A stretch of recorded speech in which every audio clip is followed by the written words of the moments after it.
नमस्कार, बहुत स्वागत है आपका। आप देख रहे हैं बंसल न्यूज। मैं हूं आपके साथ सुमित शर्मा। पृथ्वीपुर के सिमरा गांव में सीएम शिवराज ने जनसभा की।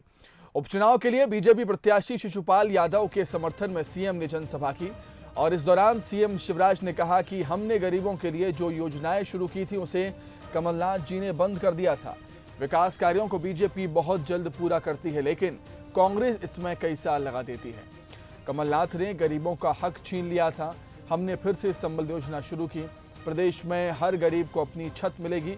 सीएम ने कहा कि प्रधानमंत्री आवास योजना में जो रह गए हैं उन्हें आवास प्लस योजना के तहत मकान दिए जाएंगे। इसके लिए सर्वे का काम जारी है। सरकार की सारी जन कल्याणकारी योजनाएं बंद कर दी थी।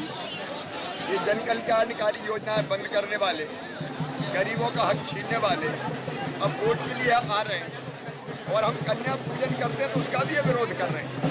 कांग्रेस को कन्या पूजन पे आपत्ति है। कन्या पूजन भारतीय संस्कृति का बहुत महत्वपूर्ण अंग है। पृथ्वीपुर में जनसभा के दौरान सीएम शिवराज ने भ्रष्ट अधिकारियों को चेतावनी भी दी।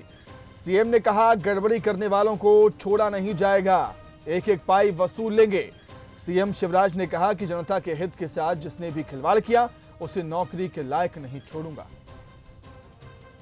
एक विकास का काम, चाहे वो यहाँ आपने कॉलेज का लिखा हो, सिमरा और जैरोन में उस दिन आया था, भ्रष्टाचारियों को छोड़ूंगा नहीं, टेकुआ में हाथ डाल के पैसा निकाल दिया, नौकरी करने के लायक नहीं रहने दूंगा। गड़बड़ जिनने जनता का धन।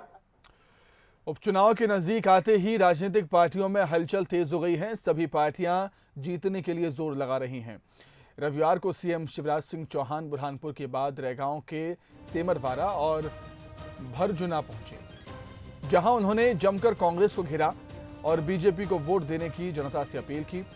सीएम ने दिग्विजय सिंह पर निशाना साधते हुए कहा कि उनके शासनकाल में सड़क और गड्ढों का अंतर पता नहीं चलता था।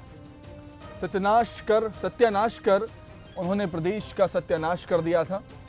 आजकल कमलनाथ और दिग्विजय सिंह को तकलीफ होती है कि मैं कन्या पूजन करता हूं तो क्या मैं कांग्रेसियों का पूजन करूं, ये सवाल भी सीएम ने कहा। जब कमलनाथ सीएम बने तो हमें लगा कि वो 5 साल के लिए आए हैं, लेकिन मैहर की शारदा मैया ने उन्हें 15 माह में विदा कर दिया। जब दिग्गी राजा मुख्यमंत्री थे तब सड़कें कैसी थी याद कर लीजिए। गड्ढों में सड़क थी कि सड़क में गड्ढे थे कि गड्ढे में गड्ढे थे, पता ही नहीं चलता था। आज वो हमसे बात करते हैं।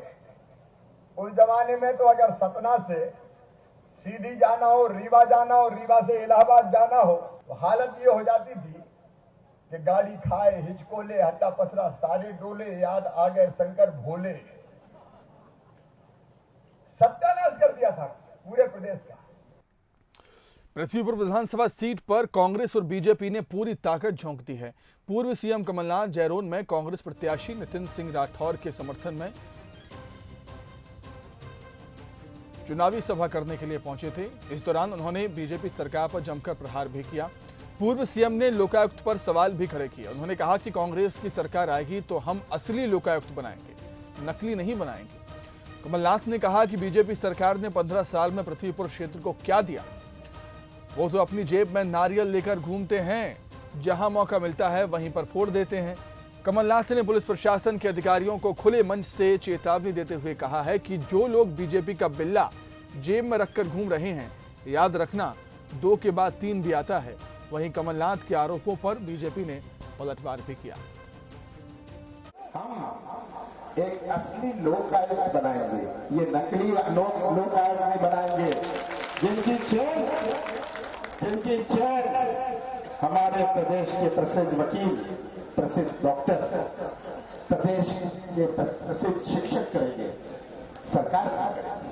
कमलनाथ जी द्वारा लोकायुक्त पर हमला बोलना, लोकायुक्त को आड़े हाथों लेना, संवैधानिक संस्था पर हमला है।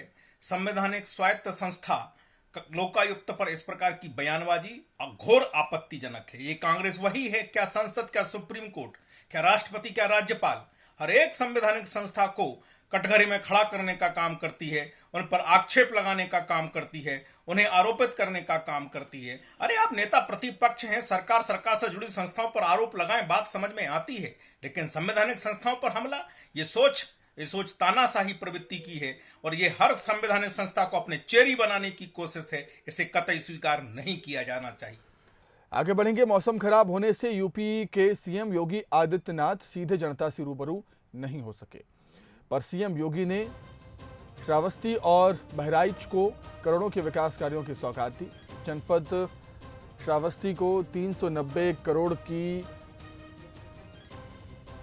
87 विकास परियोजनाओं और जनपद बहराइच की 221 करोड़ की 144 विकास परियोजनाओं की शुरुआत की है बहराइच में। इस दौरान उन्होंने कहा कि महात्मा बुद्ध की तपोस्थली श्रावस्ती और राजा सुहेल देव की धरती बहराइच से लोगों की गहरी आस्था है। यहाँ के विकास सरकार की प्राथमिकता है।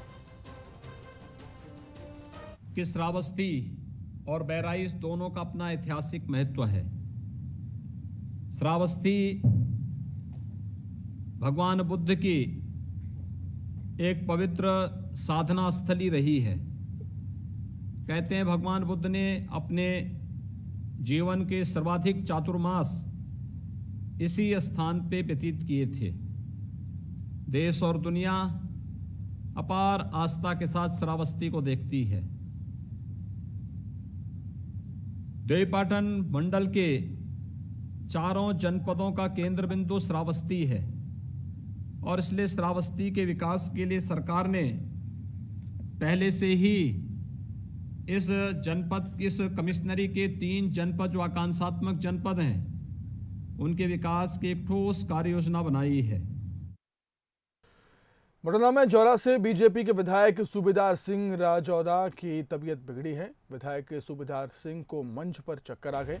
डॉक्टर्स की देखरेख में इलाज के लिए ग्वालियर रेफर किया गया है उनको। सबलगढ़ में दशहरा मिलन समारोह में शामिल होने पहुंचे थे विधायक सूबेदार सिंह।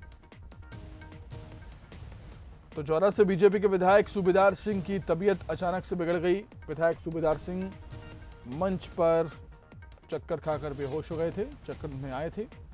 डॉक्टर्स की देखरेख में इलाज के लिए ग्वालियर रेफर उनको किया गया है। सबलगढ़ में दशहरा मिलन समारोह में शामिल होने पहुंचे थे विधायक। आगे बढ़ेंगे। मुरैना के काजी बसई गांव में डेंगू ने अपना कहर बरपाया हुआ है। गांव में डेंगू के मरीज सामने आने से पूरे गांव में हड़कंप है। गांव के करीब 200 से अधिक लोग बुखार से पीड़ित हैं। मुरैना ग्वालियर के सरकारी प्राइवेट हॉस्पिटल में इन मरीजों का इलाज चल रहा है।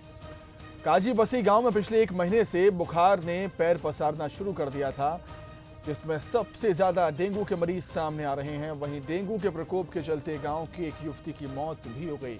युवती का ग्वालियर में इलाज चल रहा था। ग्रामीणों ने स्वास्थ्य विभाग के अधिकारियों पर लापरवाही के आरोप भी लगाए, लेकिन स्वास्थ्य विभाग के सुस्त रवैये के चलते मरीजों का आंकड़ा दिन ब दिन बढ़ता ही जा रहा है। तभी समस्या है और 1-1.5 महीने से लोग बहुत परेशान हैं। मुरैना में जाके इलाज करा रहे हैं, प्राइवेट करा रहे हैं, सरकारी करा रहे हैं और यहाँ तक है कि बहुत से लोगों को डेंगू निकला हुआ है।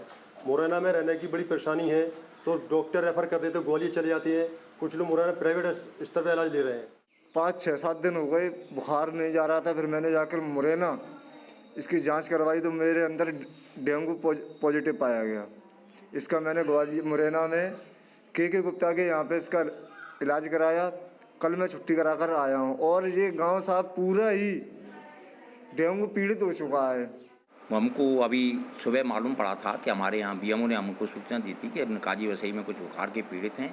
हमारी टीम 9:30 बजे गांव में पहुंच गई है और पीड़ित व्यक्तियों की मलेरिया की और उनकी जांच करवाई जा रही है। मलेरिया अधिकारी से हमारी बात हुई, उन्होंने बताया कि 2 दिन पहले भी हमने लार्वा सर्वे करवाया था और आज भी जो हमारी मलेरिया की टीम चिकित्सक दल के साथ गई है वो वहाँ जहाँ पानी भरे हुए हैं वहाँ लार्वा विनिष्टीकरण की कार्रवाई कर रही है।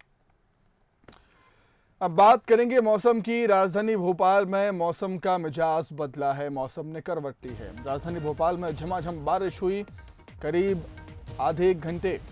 मानसून के जाते जाते ये बारिश हो रही है। अगले 2 दिन तक हल्की बारिश की संभावना है राजधानी भोपाल में। तस्वीर हम आपको दिखा रहे हैं, देखिए झमाझम बारिश का दौर एक बार फिर हमें देखने को मिला। राजधानी भोपाल में झमाझम बारिश हुई, करीब आधे घंटे तक लगातार बारिश होती रही। हम देख रहे हैं कि मानसून के जाते जाते मध्य प्रदेश के ऐसे स्थान हैं जहां पर बारिश देखने को मिल रही है। यूं तो एमपी से मानसून की आधिकारिक रूप से विदाई हो चुकी है, मौसम विभाग इसकी पुष्टि कर चुका है, लेकिन बंगाल की खाड़ी में बने कम दबाव के क्षेत्र ने मौसम के मिजाज को पूरी तरह से बदल कर रख दिया। कल तक एमपी के लोग गर्मी उमस से परेशान थे, लेकिन आज प्रदेश में कई जगह झमाझम बारिश देखने को मिली, जिससे लोगों को गर्मी से राहत मिली है। वहीं कई स्थान ऐसे हैं जहां बाढ़ के हालात बने हुए हैं, मकान गिरने से नुकसान भी हो गया है। हम आपको इससे जुड़ी 3 तस्वीरें दिखा रहे हैं। बुरहानपुर, रहेटी, देपालपुर और आगर मालवा की इन तस्वीरों में आप बारिश से बने हालात का नज़ारा, मंजर देख सकते हैं। तो इसी के साथ ही फिलहाल इस बुलेटिन में इतना ही।